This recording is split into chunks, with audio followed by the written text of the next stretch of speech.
Hi, I'm Pouyan Darian. I'm the principal attorney here at Darian Immigration Law, and today I want to discuss with you a common question I receive. Will you attend the adjustment of status interview with me? And I receive this question from spouses who are at the tail end of the process. They're freaking out about the interview and they need an attorney to attend with them. But actually, my response typically is more along the lines of, you will receive far more value preparing with an attorney before the interview than bringing an attorney with you to sit in the corner and take notes during the interview.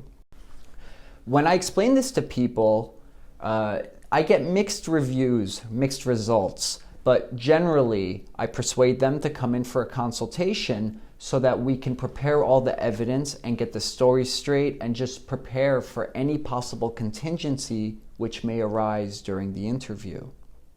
So the most important thing before any of this is the evidence you submitted initially when you first began the adjustment of status process. That's the very first thing the officer is going to review right before they call you in for the interview.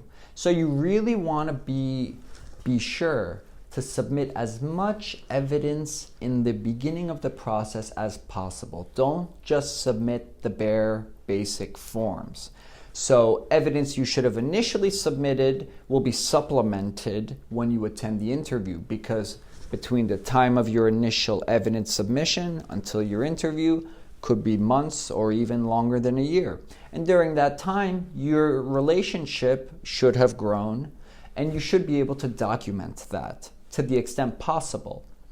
Now I'm going to discuss a few pieces of evidence which I really like to bring to the final interview, but remember, none of this is absolutely required.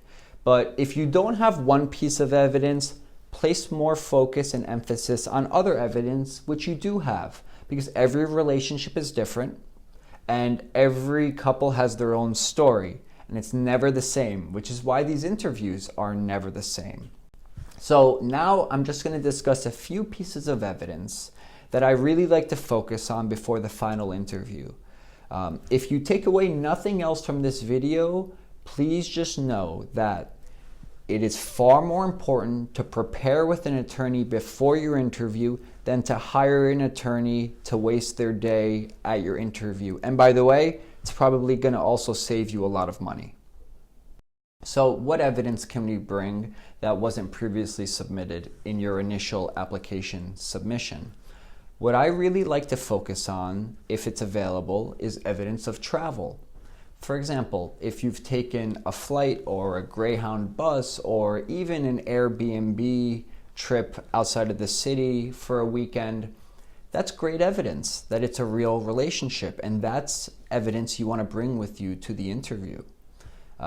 Examples can include hotel itineraries, flight tickets showing that you guys sat next to each other on the flight with both of your names listed on the itinerary, photographs from that trip, and you can basically break up each trip into a series of itineraries and photographs which will be totally corroborating each other.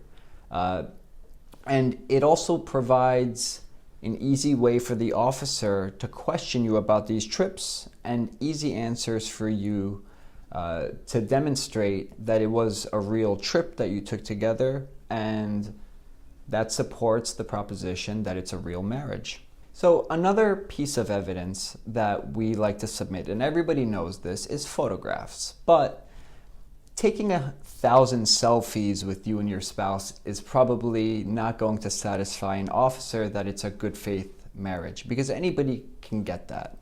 What we really want to focus on are group photographs during holidays, family events, friends and family in the background of the photographs, because these group photographs provide an easy way for the officer to ask, spouse A, hey, who is this person in the background of this photograph? And you could respond, oh, that's my wife's crazy brother. And then the officer can ask, well, how many times have you met this person? How do you know him or her? And it's easy questions for the officer. It's easy answers for you. And it really shows the officer that you're familiar with each other's families and are really sharing your lives together.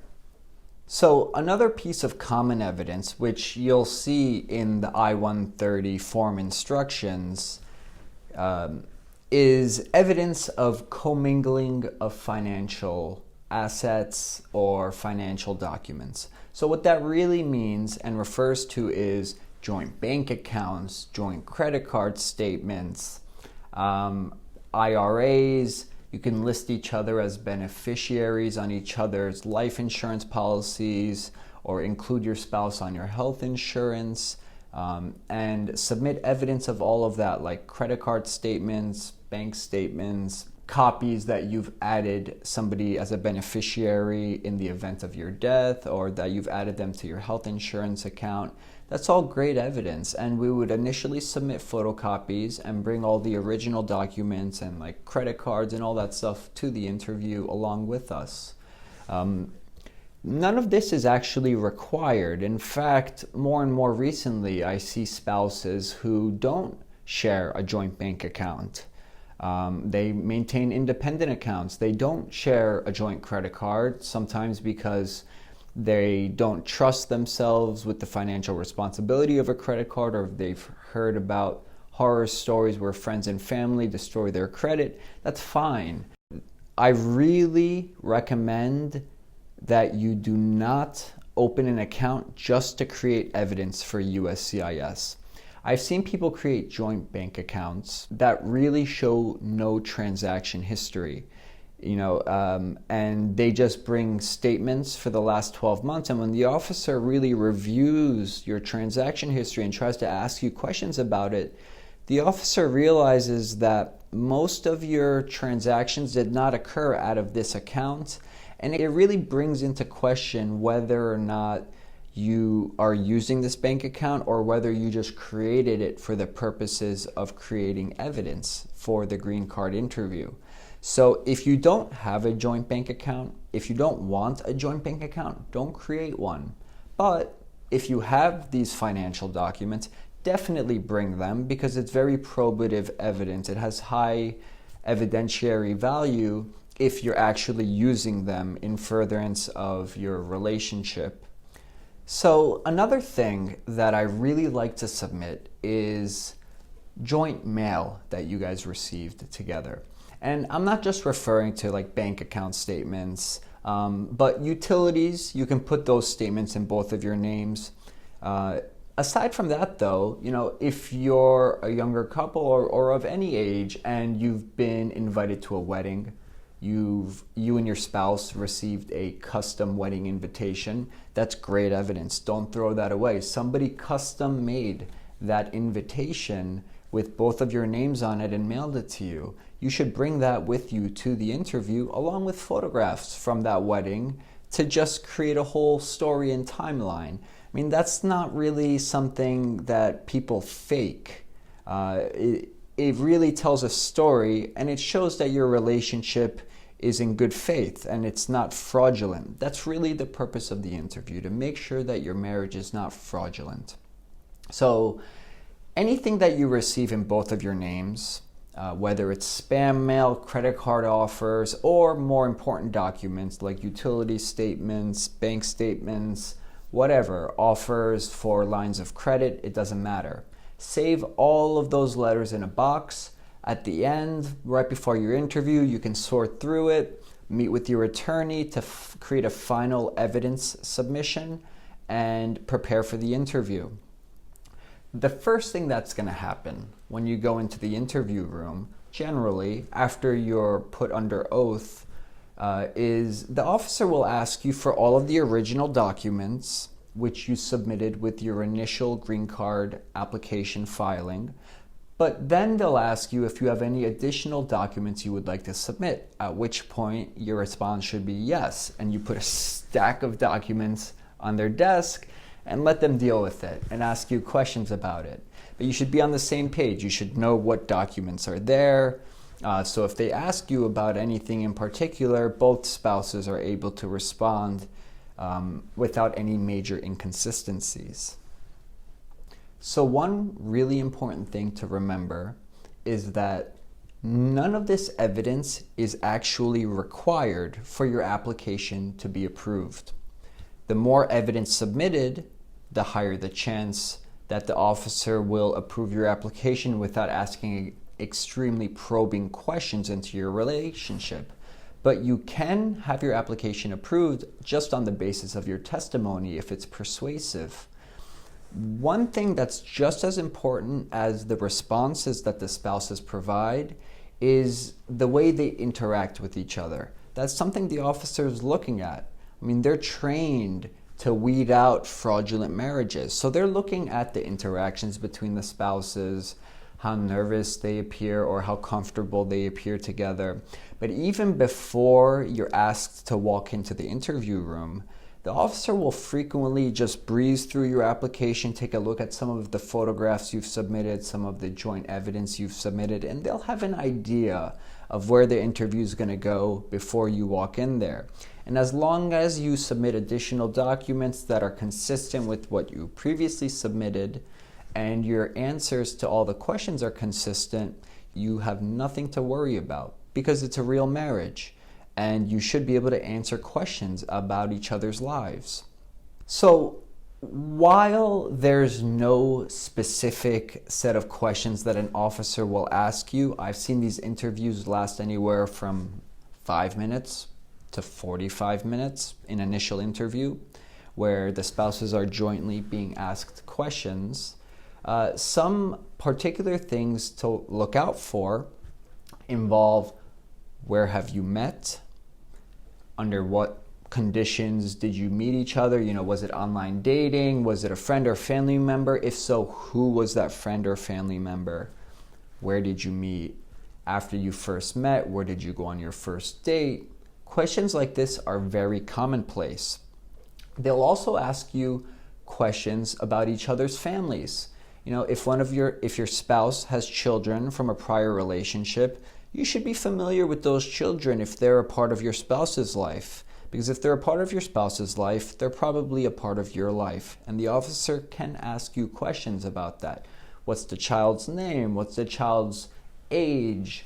What did you do during the child's last birthday? These are very simple questions. Or it could be about any family member, siblings. I've seen them ask a spouse, what is your spouse's father's name? I see this photograph of you with the mother and father of your spouse. What are their names? What are they like? What did you do on this day, in this event, in this photograph? And you should be prepared to answer these simple questions. If you're unable to answer really simple questions about each other's lives, it could really red flag the officer to trigger what's known as a Stokes interview, where they are not satisfied that it's a good faith marriage and they'll ask you to come back in for a second interview anywhere from months to a year and a half later, where they will separate the two spouses and ask each spouse a series of questions, up to 100 questions.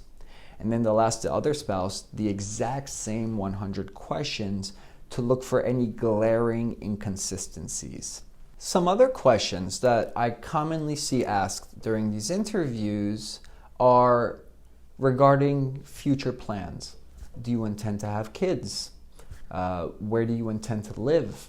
If your financial situation is unstable, as is often the case since the immigrant spouse just received the Social Security card and employment authorization and everything's in flux until they have their green card, the officer will ask, what are your plans for the future? Where do you intend to live? What do you intend to do for work? And along those lines, what do you currently do for work? You should really be familiar with your spouse's routines from day to day. If they ask one spouse, what time do you come home every day? And the other spouse responds in a way that's completely inconsistent with the documents we've submitted, that could create problems, and that could lead to a lot of additional questions that call into question whether or not it's a good faith marriage and whether you're really living together and sharing your lives together. So another really important thing to be cognizant of is that you will be asked questions about important dates. For example, what was your date of marriage? What's your spouse's date of birth? What's your anniversary date?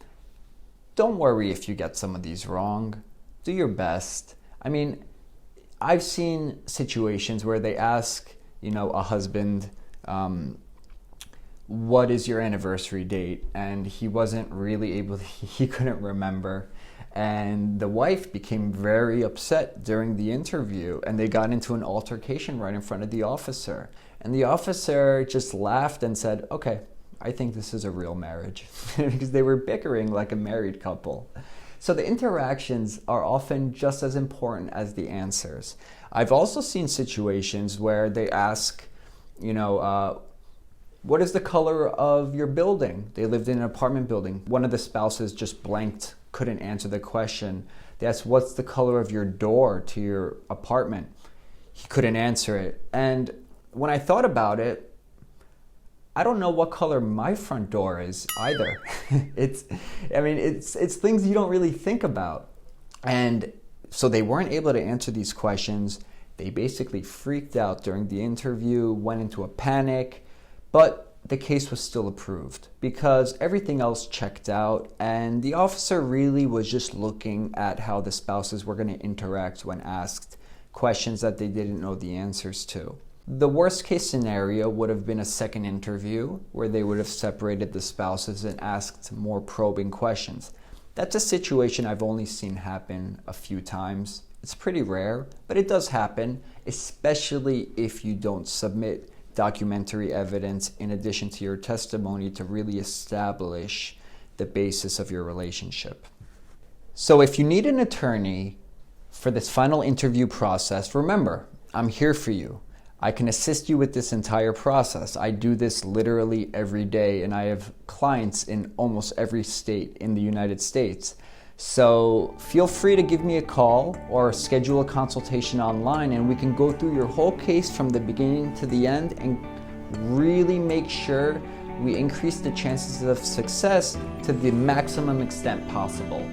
If you require any help, just give us a call at 914-885-3961 or go to darianlaw.com and just schedule a consultation online, and I'll take care of you.